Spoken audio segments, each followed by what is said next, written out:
You open your eyes for the first time. It's cold. Forget warm hospital blankets and a cute little beanie. You're lying on a rough-hewn stone slab, and a gust of wind makes you want to cry.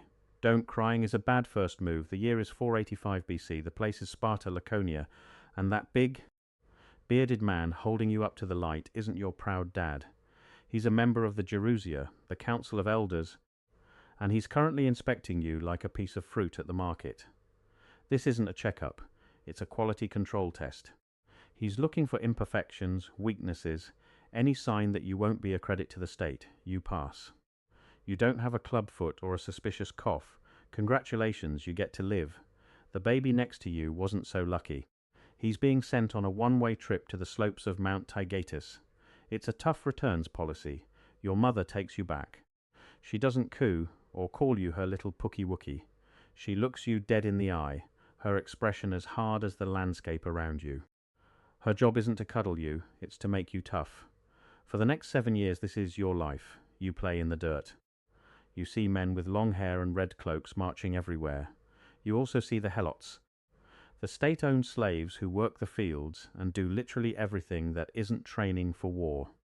They outnumber Spartans like you almost 10 to 1, a fact that seems to make everyone permanently tense. You learn one rule above all others: never show weakness. Then your 7th birthday arrives. It's the worst birthday ever. There's no cake, no presents, and your mom doesn't even sing to you. Instead, 2 older boys grab you and drag you from your home. This is it. You're being enrolled in the agoge, the state-run military school that will be your home, your family, and your personal nightmare for the next 23 years. You get one thin tunic called a chiton for the entire year, no shoes, ever. The state wants your feet to be so tough you could run on broken glass and not even notice. Spoiler alert, you will notice. You're thrown into a barracks with a pack of other 7-year-olds. An older teenager is your warden. His job is to make you fight each other.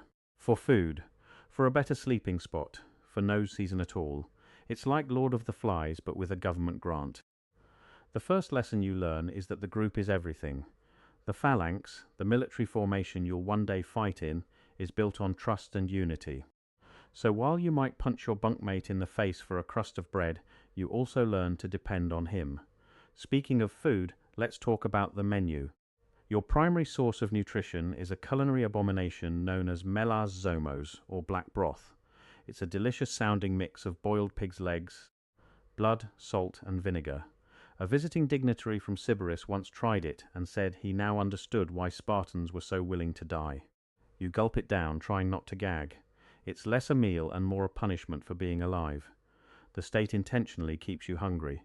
Starving, actually. Why? Because they want you to learn how to steal. It's a core part of the curriculum. Sneaking into the helot farms or the common messes to snatch a piece of cheese or an apple isn't just encouraged, it's expected. But there's a catch. The crime isn't stealing. The crime is getting caught. One night, you and your friend Lycurgus try to nab a loaf of bread from the kitchen. You're almost out when an instructor, the Paidonomos, steps from the shadows. You got caught. The resulting punishment is educational. You are whipped, not for the theft, but for your incompetence.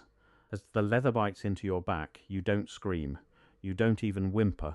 You just stare straight ahead, biting your lip until it bleeds. The instructor nods. The whipping isn't about pain. It's about teaching you to endure it silently. You learn to wear your scars with a weird sense of pride. They're like merit badges for suffering. Your days are a blur of brutal conditioning. You run barefoot through the rocky hills of Laconia until your feet are shredded. You practice wrestling in a dusty pit, learning to dislocate a shoulder with a precise twist. You throw the javelin and discus not for sport, but for killing. There are no participation trophies in Sparta. Second place is the first loser, and losers don't get to come home. Your academic education is brief. You're taught to read and write, but only enough to read military orders and write your name. Long, flowery speeches are for the Athenians. Spartans value short, witty, and brutally direct comebacks.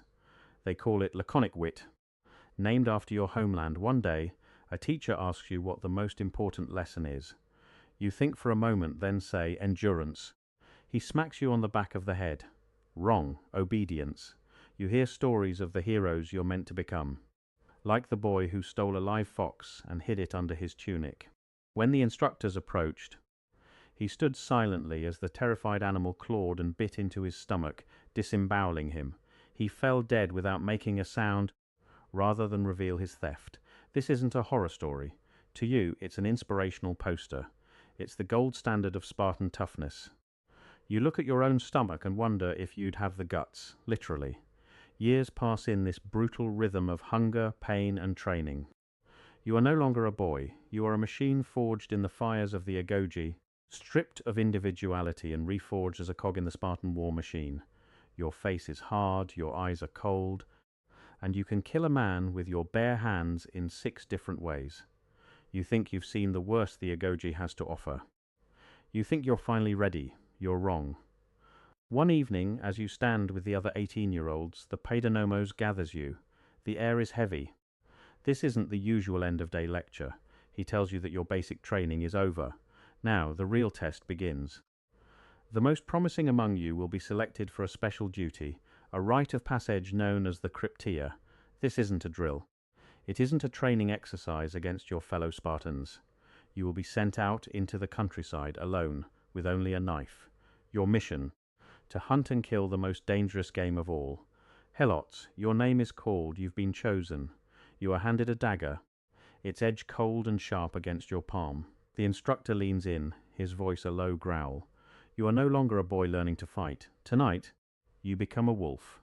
Go prove you belong in the pack. He points you toward the dark hills of Messenia, where thousands of helots are sleeping. Your graduation exam has just begun, and the only way to pass is with blood on your hands.